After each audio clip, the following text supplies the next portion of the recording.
नमस्कार मंडळी, कसेच तुम्ही सर्वजण मजेत आहात ना? मी नम्रता जाधव तुम्हा सर्वांचं मनापासून आपल्या चॅनलवरती खूप खूप स्वागत करते.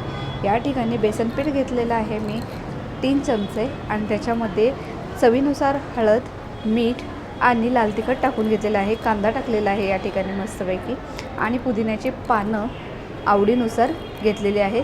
मस्त मिक्स करून घेतलेलं आहे आणि ह्याच्यामध्ये पाणी टाकून आपण हे मिश्रण भिजवून घेणार आहोत. मस्त असं भिजून झालं आपलं की आपल्याला याला शेकून घ्यायचं आहे.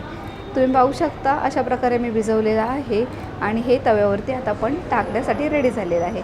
पटकन तव्यावरती तेल टाकून घेऊ आणि या ठिकाणी हे मिश्रण टाकून घेतलं आहे ते आता पसरवून घेऊयात. पसरवून मस्तपैकी दोन्ही साईडने आपण याला शेकून घेणार आहोत.